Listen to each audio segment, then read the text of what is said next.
কংক্রিটের ভিড় থেকে একটু দূরে, যেখানে সময় ধীরে হাঁটে আর মনটা হালকা হয়ে যায়। এখানে বাতাস শুধু বয়ে যায় না, যেন কানে কানে বলে, থেমে যাও, একটু বেঁচে যাও। দিনটা শুরু হয় পাখির ডাকে আর সমুদ্রের হাওয়ায়, শেষ হয় খোলা আকাশের নিচে ক্যাম্পের আলোয়। মাঝখানে চারবেলা গরম ঘরোয়া খাবার, যেন প্রকৃতি নিজেই যত্ন নিচ্ছে। এখানে মোবাইলের নোটিফিকেশন নয়, শোনা যায় ঢেউয়ের ডাক, পায়ের নিচে নরম মাটি, চোখের সামনে অসীম সাগর। এই জায়গাটার নাম মৌসুমী। ওয়েলকাম টু ভবঘুরে মন। আমাদের যাত্রাটা শুরু হয়েছিল শিয়ালদা থেকে লক্ষ্মীকান্তপুর হয়ে নামখানা। সকাল সকাল শিয়ালদা পৌঁছে শিয়ালদা থেকে সকাল 7:14 নামখানা লোকাল আমরা ধরেছিলাম। এই যাত্রাটা শুধু গন্তব্যের দিকে নয়, এটা ধীরে ধীরে শহর ছেড়ে প্রকৃতির কাছে ফিরে যাওয়া।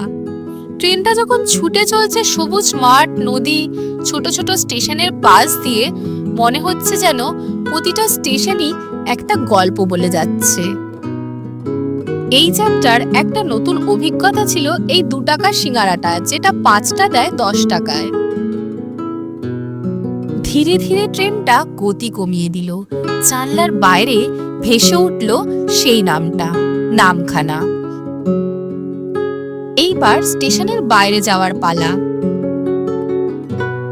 আমি এখন দাঁড়িয়ে আছি নামখানা স্টেশনের বাইরে। এখান থেকে আমি এখন চলে যাব হুজ্জুতি ঘাট, আর তারপর হুজ্জুতি ঘাট থেকে মৌসুমী আইল্যান্ড। আমরা নামখানা থেকে টোটোতে উঠে পড়েছি, আর টোটো হুজ্জুতি ঘাট পর্যন্ত যাবে। হুজ্জুতি ঘাট থেকে ঘাট ক্রস করে ওই পারে গেলেই মৌসুমী। নামখানা স্টেশন থেকে হুজ্জুতি ঘাট পর্যন্ত যেতে আমাদের ভাড়া লাগবে শেয়ারিং এ পার হেড 60 টাকা করে, আর এদের রিজার্ভ হচ্ছে 300 থেকে 350 টাকা মতো।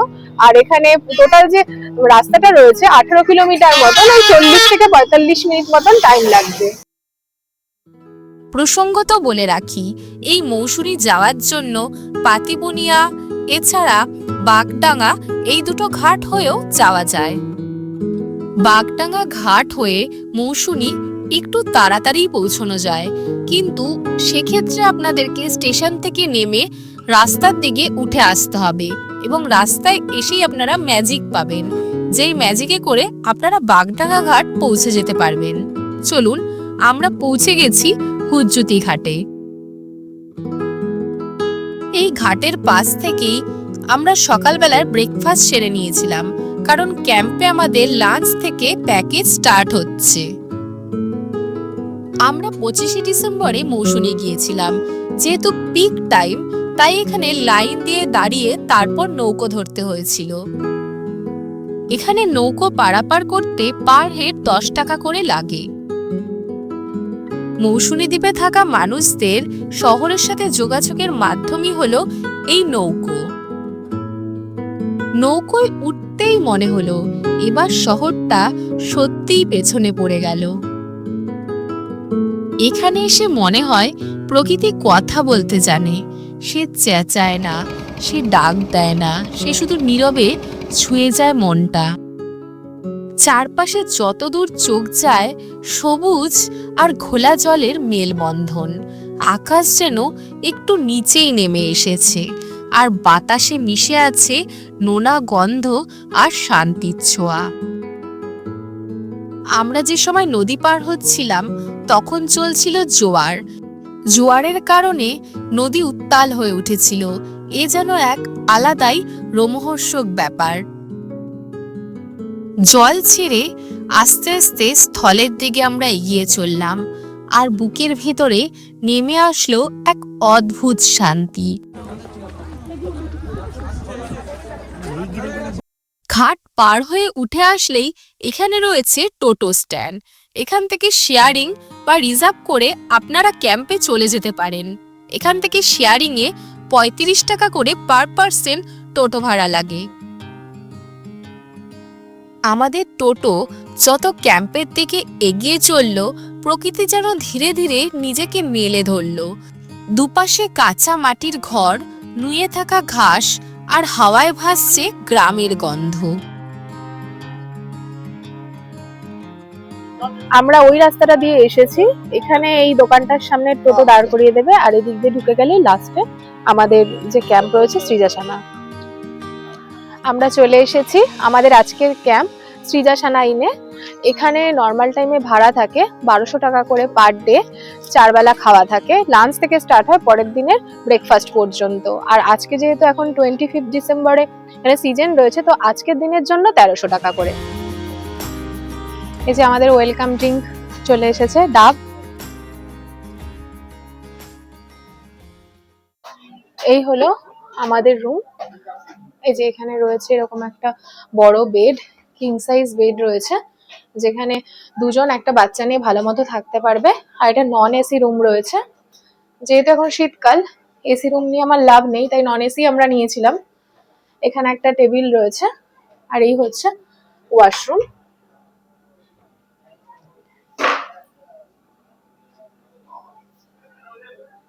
আর এখানে রয়েছে একটা মিরর। আর এই রুম থেকে বেরোলেই সামনে দিয়ে সোজা একদম বিচে চলে যাওয়া যায়। আমরা নন এসি রুম নিয়েছি শীত বলে, তো এখানে যে এসি রুমটা রয়েছে, এসি রুমটা এরকম।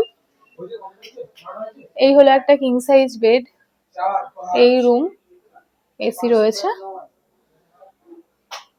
ঢুকতেই একটা রয়েছে মিরর, এখানে একটা টেবিল আছে, আর রয়েছে ওয়াশরুম।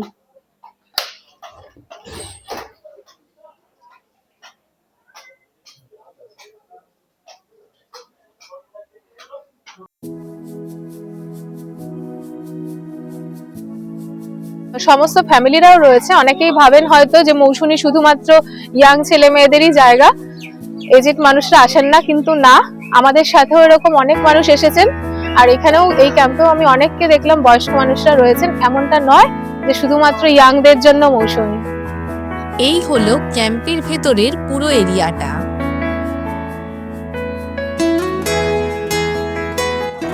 ওনাদের এখানে অনেকগুলো টেন্ট রয়েছে আর কটেজও রয়েছে, বেশ বড় এরিয়া নিয়ে ওনাদের এই ক্যাম্প। এই হলো এখানকার টেন্ট, আর টেন্ট গুলোর ভাড়া হচ্ছে 1000 টাকা করে। এর ভেতরে এখন তো শীতের দিনে ব্ল্যাঙ্কেট দেওয়া থাকে, আর গরমের দিনে ফ্যানেরও ব্যবস্থা আছে। আর একদম সামনেই রয়েছে বিচ, এখন জোয়ার রয়েছে বলে জলটা পুরো সামনে রয়েছে, আর এখান থেকে খুব ভালো হাওয়াও আসবে। গরমের দিনে এখান থেকে খুব ভালো করে এনজয় করা যাবে, শীতেও আরামই লাগবে, খুব একটা ঠান্ডা হবে না। এই যে টেন্টটা আমি রয়েছে, এখানে দুজন থাকতে পারবে। গরমের দিনে তো দুজন ভালো মতো থাকতে পারবে, আর নর্মাল টাইমে একটা বাচ্চা নিয়ে 3 জন থাকা যায়। আমাদের চ্যানেল ভবঘুরে মনের নাম করে বুকিং করলে 100 টাকার ডিসকাউন্ট থাকছে। এখানে মোবাইল নেটওয়ার্ক কম, কিন্তু নেচারের সিগন্যাল একদম হাই।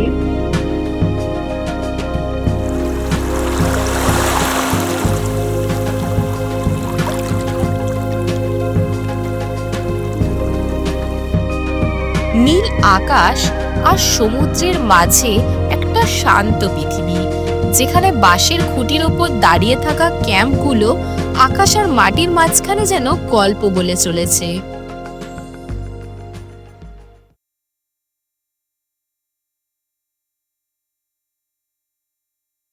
ভিডিওটা স্কিপ না করে পুরোটা দেখুন আর চ্যানেলটা সাবস্ক্রাইব করে রাখুন।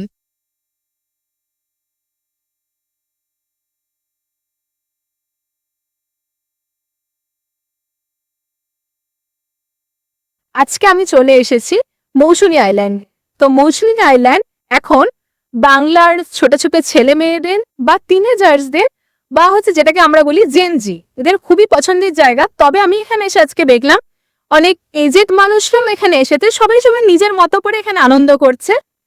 তো এখানে যে আপনারা আসবেন, এসে কি দেখবেন দেখুন, এখানকার মেনই হচ্ছে বিচ ক্যাম্প, আর পাশে বিচ, সেই বিচে এসে আপনারা ঘুরবেন, সময় কাটাবেন। আমার তো মনে হয় মৌসুমী মাস মানুষ শুধুমাত্র মৌসুমীতে আসবে একটা রেস্ট নেওয়ার জন্য, 4 বেলা খাবেন, সুন্দর করে রেস্ট নেবেন, আর অনেকটা সময় কাটাবেন। এখানে এসে যদি আপনি মনে করে থাকেন যে বিচে ঘুরে বেড়াবেন, জিনিসপত্র কিনবেন, এমন এক্সপেকটেশন কিন্তু একেবারেই ফুলফিল হবে না। এই জায়গাটা সম্পূর্ণরূপে রেস্টের জন্য, বন্ধুদের সাথে চিল করার জন্য, ফ্যামিলির সাথে একটা সময় কাটানোর জন্য। তো আপনারা যদি এরকম একটা জায়গায় এসে উইকেন্ডে বা একটা দিন ছুটিতে কাটাতে চান তাহলে মৌসুমী জলে আসতেই পারেন। এটা হচ্ছে ওনাদের ডাইনিং প্লেস, এখানে বসে লাঞ্চ করা যায়। বেশ সুন্দর দেখতে জায়গাটা। এখন লাঞ্চ হচ্ছে।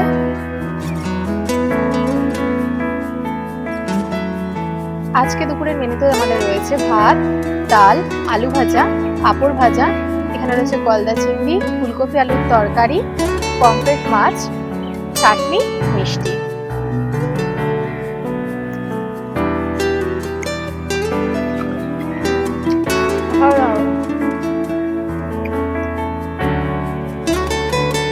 পমফ্রেটটাও দেখি কেমন।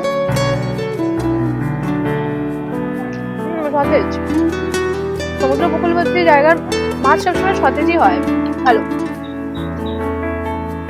আমি ধীরে ধীরে গরম ভাত আর ডাল মিশিয়ে খেতে শুরু করলাম। এ যেন এক অদ্ভুত স্বাদ। প্রতিটি পদে আছে গ্রামের মাটির ঘ্রাণ আর অফুরন্ত স্বাদ।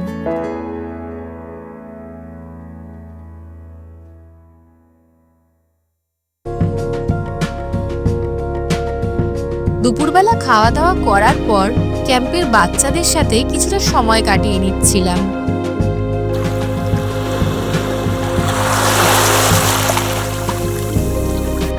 মৌসুমীতে সারা বছরই মানুষ বেড়াতে আসে।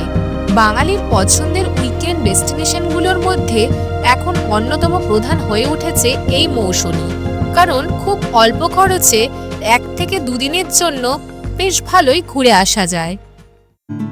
আর এই স্নিগ্ধ গ্রাম মানে মনকে শিথিল করা, প্রকৃতির সঙ্গে নিজেকে মিশিয়ে ফেলা।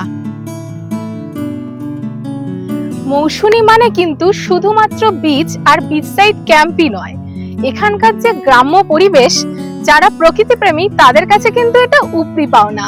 এই যেমন আমি এখন আমাদের বিচ ক্যাম্প থেকে বেরিয়ে যাচ্ছি সানসেট ভিউ পয়েন্ট ম্যানগ্রোভ অরণ্যের দিকে। তো সেই জায়গাটায় যাচ্ছি যেই রাস্তা দিয়ে, অসাধারণ তার প্রাকৃতিক পরিবেশ। এই হলো তা।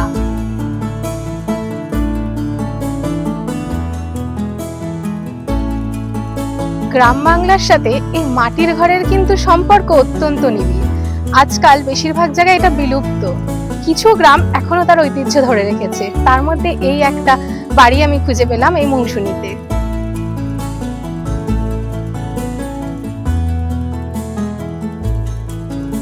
গোয়াল ঘর, পাশে নারকেল গাছ, খেজুর গাছ, আর এই গ্রাম্য পরিবেশ একদম অসাধারণ একটা পরিবেশ তৈরি করেছে।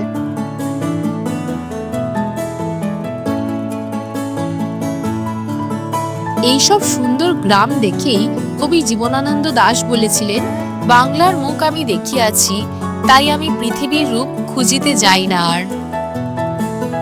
আমরা এখন একটা সাইট সিন দেখতে এসেছি। এই হলো মৌসুমীর সানসেট ভিউ পয়েন্ট, আর ওইদিকে রয়েছে ম্যানগ্রোভ অরণ্য। মেনলি এটাকে ম্যানগ্রোভ অরণ্য নামেই সবাই জানে।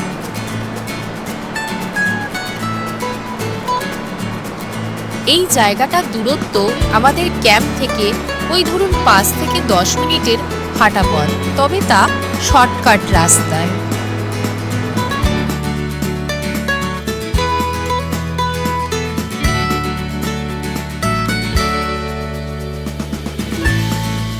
বিকেলটা ধীরে ধীরে নরম হয়ে আসছিল, আর সূর্যটা তার বাড়ি ফেরার পথ ধরছিল।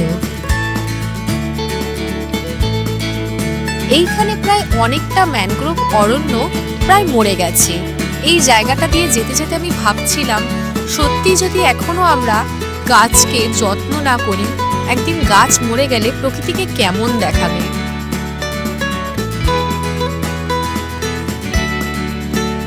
খানিকটা পথ হেঁটে এসে ম্যানগ্রোভের ছোট ছোট গাছগুলোর সামনে দাঁড়ালাম।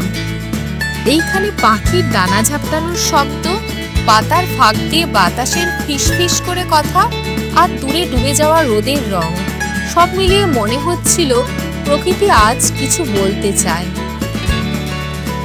এখানে যারা মৎস্যজীবী আছে, এই নৌকোগুলো এখানে যে নোঙর ফেলা রয়েছে, এটা জোয়ারের সময় যখন জল চলে আসে অনেকটা ডিপলি এদিক পর্যন্ত, তখন নৌকোগুলোকে ভাসিয়ে নিয়ে যাওয়া হয়। চারিদিকে শুধু প্রকৃতি, নীরব আর শান্ত। মনে হলো যেন পৃথিবী একটু ধীরেই শ্বাস নিচ্ছে।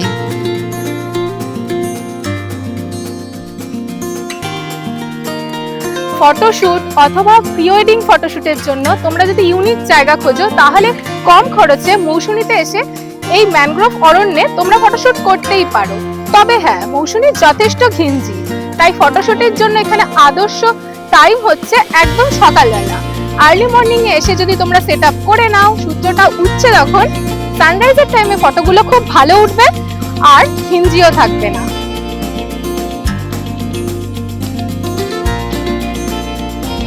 সূর্যটা ডোবার আগে আকাশটা দেখুন কেমন গোধূলি রঙে রঙিন হয়ে গেছে।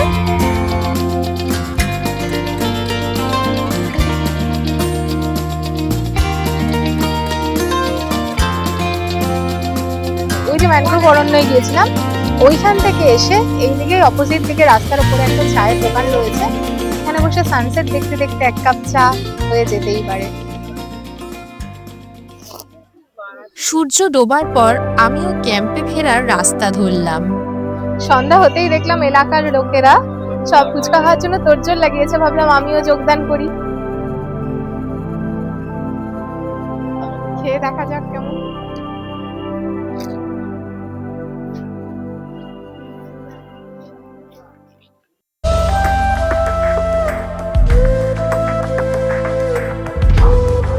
পশ্চিম আকাশে সূর্য ধীরে ধীরে ডুবে গেল আর ক্যাম্পটা রঙিন আলোয় আলোকিত হয়ে উঠল। অন্ধকার নামতেই ক্যাম্পটা মায়াবী আলোয় আলোকিত হয়ে উঠল। দুপুরের রোদ আভা ছড়াচ্ছে ক্যাম্পে, আর সামনে সাজানো রয়েছে রাজকীয় পরিপূর্ণ বাঙালি থালি। প্রকৃতির মাঝে খাওয়া মানে স্বাদ কিন্তু আরো জীবন্ত, আর হাওয়ার সাথে মিশে যাচ্ছে খাবারের গন্ধ।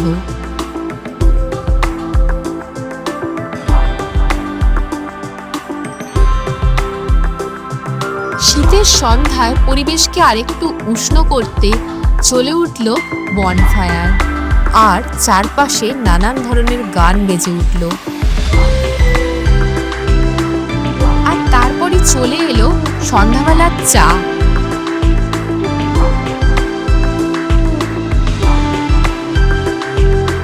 তারপর শুরু হয়ে গেল বারবিকিউ। এখানে চিকেন বারবিকিউ 1 কেজি 500 টাকা করে নেয়। মৌসুমীতে আসলে চিকেন বারবিকিউ টেস্ট করে দেখতে কিন্তু ভুলবেন না। তারপর চলল বেশ কিছুক্ষণ আড্ডা শেষে চটজলদি রাতের ডিনার চলে এলো। সেই দিনে রাতের ডিনারে ছিল রুটি, আলু ভাজা, ডাল আর মাটন। আমাদের ক্যাম্পের পেছন দিকেই ছিল এই সিলিকা রিসর্ট। সিজাসেনাইনে 25 ডিসেম্বরের ভিড়ে আমাদের কিছু বন্ধু বান্ধব থাকার জায়গা পায়নি, তো তারা এই রিসর্টে ছিল। এনাদের ব্যবহারও খুব ভালো আর পরিষেবা যথেষ্ট সুন্দর। তাই আপনারা যদি কেউ বিচ থেকে একটু নিরিবিলিতে পেছন দিকে থাকতে চান, তাহলে এই রিসর্টে থাকতে পারেন। পরের দিন খুব ভোর আমরা বেরিয়ে এসেছিলাম আমাদের ক্যাম্প থেকে।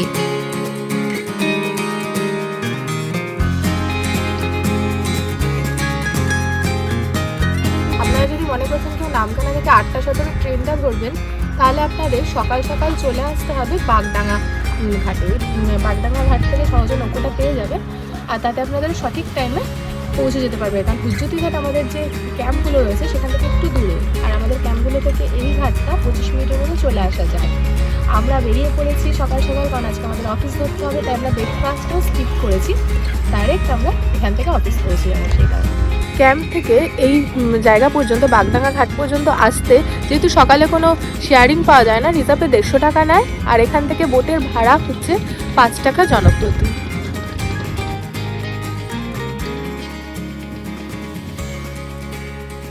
ওপার থেকে ম্যাজিকে আপনাদের নামখানা স্টেশন পর্যন্ত চলে যেতে হবে।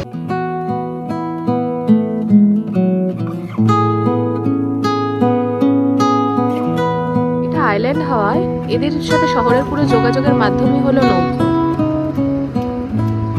এদের মালপত্র আনা হয় সবই এই নৌকোয় করে। তবে আপনারা যখন আসবেন তখন ব্রেকফাস্ট করে নিজের পছন্দ মতন ট্রেনের সময় অনুযায়ী ক্যাম্প থেকে বেরোবেন। এই ঘাট পার হওয়ার পর নামখানা স্টেশন যাওয়ার জন্য যে ম্যাজিকগুলো পাওয়া যায় সেগুলো কিন্তু প্রত্যেক আধ ঘন্টা বাদে বাদে পাওয়া যায়। ভাড়া পড়ে মাথা পিছু ৩৫ টাকা। অবশেষে আমরা ভিডিওর একদম শেষ প্রান্তে চলে এসেছি। ভিডিওটি যদি আপনাদের ভালো লেগে থাকে প্লিজ চ্যানেলটিকে সাবস্ক্রাইব করে দেবেন আর লাইক কমেন্ট শেয়ার হাইপ করে আমার চ্যানেলের পাশে থাকবেন। দেখা হচ্ছে পরবর্তী কোনো নতুন ভিডিওর সাথে। ততক্ষণ পর্যন্ত সুস্থ থাকবেন, ভালো থাকবেন।